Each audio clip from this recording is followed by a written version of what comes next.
ሰበር ዜና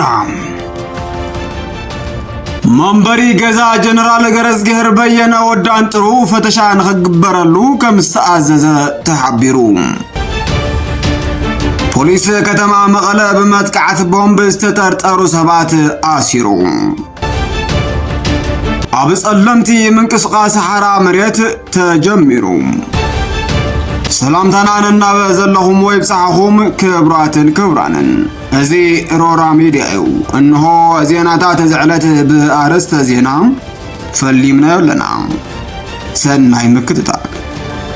መንበሪ ገዛ ጀነራል ገረዝገህር በየነ ወዳን ጥሩ ፈተሻ ንኽግበረሉ ከም ዝተኣዘዘም ተሓቢሩ ፈለማ ላዕለዋይ ጠርዝ መሪሕነት ግንባር ምብራቕ ድሓር ከዓ ኣዛዚ ፍሉይ ኮማንዶ ትግራይ ኣርማ 50 ብምዃን ዘገልገለ ጀነራል ገረዝገህር በየነ ወዳን ጥሩ ድሕሪ ፖለቲካዊ ምግምማዕ ትግራይ ካብቶም ማህተም ህዝበይ ንሕድግን ኢሎም ዝወየኑ ውሕዳትን ምሩፃትን ላዕለወት መሪሕነት ገድሊ ትግራይ ሓደ እዩ በዚ ቅዋሙ ድማ ካብ ላዕለወት ክሳብ ማእኸለወት ፖለቲካዊ መራሕቲ ህወሓት ብዙሕ ምግፍዓነ ጸለመን ከም ዝበፅሖ ይዝንገር ብፍላይ ኣብዚ ሰሙን ምስ ሓራ መሬት ወሰናት ራያን ዓፋርን ተተሓሒዙ ስሙ ብተደጋጋሚ ክለዓለ ዝቐነየት ጀነራል ኣብ ኣዲስ ኣበባ በዓልቲ ገዝኡ ይሕክም ከም ዘለዩ ብፈለጥ ሕጓ ዝዝረበሉ ይኹን ደኣምበር ፖለቲካዊ ቅዋሙ ዘይተዋሓጠሎም ወታደራዊ መራሕቲ ትግራይ ፖለቲካውን ወታደራውን ነቃዕ ክእልሽሉ ድሕሪ ምጽናሕ ሎሚ መንበር ገዝኡ ክፍተሽ ከም ዘለዎን ህዝቢ ንምድንጋር ድማ ብሽፋን ሚድያን ፕሮፓጋንዳን ተዓጅቡ ንምስራሕ ምድላዋቶም ከም ዝወዱን ካብ ውሽጢ ወታደራዊ ክንፊ ህወሓት ዝተረኽበ ሓበሬታ የመላኽት ፖሊስ ከተማ መቐለ በመጥቃዕት ቦምብ ዝተጠርጠሩ ሰባት ኣሲሩ ኣብ ከተማ መቐለ ኣብ ልዕሊ ሓደ ውልቀ ሰብ ዘነጻጸረ መጥቃዕት ቦምብ ፈጺሞም ኢሉ ዝጠርጠሮም ሰባት ኣብ ትሕቲ ቀይዲ ከም ዘእተወም ፖሊስ ከተማ መቐለ ሓቢሩ ብዛዕባቲ ኣብ ዝሓለፈ ቀዳም ዝተኻየደ መጥቃዕት ዝምልከት ዝተፈላለዩ ሪቶታት ክወሃብ ዝቐነየ ኮይኑ ኣብ ከባቢ መንበሪ ገዛ ብርሃነ ገብረ ገርግስ ዝተባህለ ነጣፊ ማሕበራዊ ሚድያ ከም ዝተፈጸመ ፖሊስ ገሊጹ ኣሎ እቲ ፍጻመ ኣብ ክፍለ ከተማ ሓድነት ጥቓ ሆቴል ዱራምባ ዝተኻየደ ምዃኑ እውን ዝፍለጥ እዩ እቲ መጥቃዕቲ ቀዳም ሰዓት 2 ናይ ምሸት ከም ዝተፈጸመ ዝተገልጸ ኮይኑ ኣብቲ መጥቃዕቲ ዝተፈጸመሉ እዋን ብርሃነ ኣብ ውሽጢ መንበሪ ገዝኡ ከም ዝነበረ እውን ፖሊስ ጠቒሱ ኣሎ እቲ ቅድም ክብል ልፍዓተይ ተስፋ ከምውን ኣብ ቀረባ እዋን ሰብ ዝተኣነሰብ ብዝብል ስማት ማሕበራዊ ሚድያ ዝፍለጥ ነጣፊ ኣብ ዝተፈላለዩ ማዕኸናት ማሕበራዊ ሚድያ ቀሪቡ ብዝህቦ ሪቶታት ኣብ ብዙሓት ተጋሩ ቅሬታ እናፈጠረ ዝመፀ ሰብ እዩ ከም ጸብጻብ ብቢሲ ትግርኛ ፖሊስ ነቲ ጉዳይ ኣብ ምምርማር ከም ዝርከብ ብምግላጽ ዝርዝር ሓበሬታ ካብ ምሃብ ተቆጢቡሎ እቲ ውልቀ ሰብ ፖሊስ ምርመራ ኣጻፊፉ ቅድሚ ምውድኡ ቃል ምሕተት ንኸይህብ ብፖሊስ ንዝተዋሃቦ ሓበሬታ ተደሪኹ መብርሂ ካብ ምሃብ ከም ዝተቆጠበ ተገሊጹ እቲ መጥቃዕቲ እቲ ውልቀ ሰብ ናብ ገዝኡ ምስ ኣተወ ወይ እውን ኣብ ደገ እናሃለወ እዩ ዝብል ጉዳይ ኣካታዒ ኮይኑ ቀፂሉ ኣሎ ብደገ ገጽ ዝተተኮሰ 7 ጠያይቲ ሽጉጥ ኣብቲ ካብ ላሜራ ዝተሰርሐ ማዕጾን ኣብ ውሽጢ ትገዛ ድማ ኣብ መንደቕን ኣብ ጥስትን ከም ዝተረኽበ እውን ናይ ዓይኒ መሰኻኽር ሓቢሮም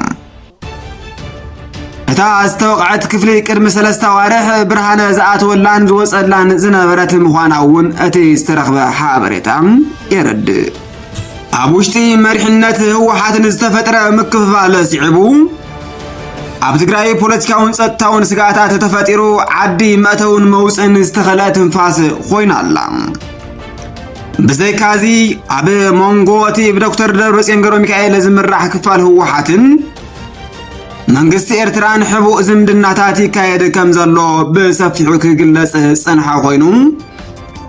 ሰብ ዝተኣነሰብ ወይ ድማ ብርሃነ ነቲ ዝምድና ምስ ኣወል ስዒድ ኮይኑ የራስኖ ምቕናዩ እናተወግዐሉ ዝጸንሐ ጉዳዩ ኣብ ጸለምቲ ምንቅስቃስ ሓራ መሬት ተጀሚሩ ኣብ 21 ክፍለ ዘመን ጨና ዲሞክራሲ ዘይሓለፈ ወታደራውን ፖለቲካውን ጋንግስተራት ተመሓደር ትግራይ ፖለቲካዊ መራሕታ ዝፋን 4 ኪሎ ተመንጢሎም ሸናጥር ተንቤንን ፋጓታት ዓዴትን ካብ ዝወርድ ናብዚ መከራን ጉስቋል ኣነ ዛይሩ እንሆ ዲሞክራሲን ናጽነትን ሃፊፉስ ብሎምዶ ጽባሕ ክንመውት ትንፋስ ትሕለወላ መድሪ ኮይናላ ትግራይ ብፍላይ ከዓ ድሕርቲ ሚልዮናት ተጋሩ ዝሃለቁሉ ኩናት ትግራይ መረባ ኩል ዓይነት ጉስቋለ ኮይና ደቃ ኣረዳ ኣካላውን ስነልቦናውን ስዕረት ኮይኖም ካብ ኮረቻ ሰብነት ዓለም ወሪዶም ኣብ ዝቐርኒ ካብ ተዋረዱ ህዛብ ናብ ምዃን የንቆልቁሉ ከም ዘለቡ እዩ ብሰብ ሞያ ዓውደ መጽናዕቲ ዝንገር ዘሎ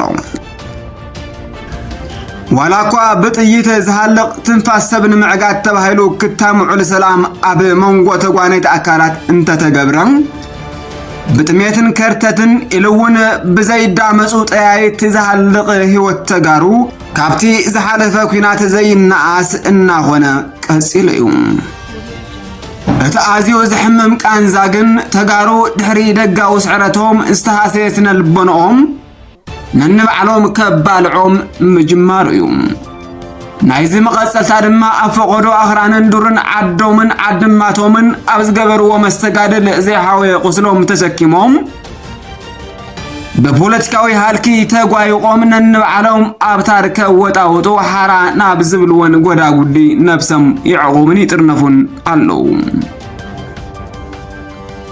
እዚ ምንቅስቃስ ሓራ መሬት ላዕለዎት ወታደራዊ መራሕቲ ትግራይ ዝሓወስዎ ኣዝዩ ሓደገኛን ንትግራይ ናብ ካልእ ደም ምፍሳስ ክወስዳ ዝኽእልን ምዃኑ እናተነግረሉ ጸኒሑ እዩ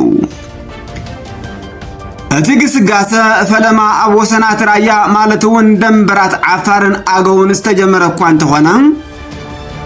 ሕዚ ግና ናብ ካልኦት ከባብታት ትግራይ እውን ይጋፋሕ ከም ዘሎ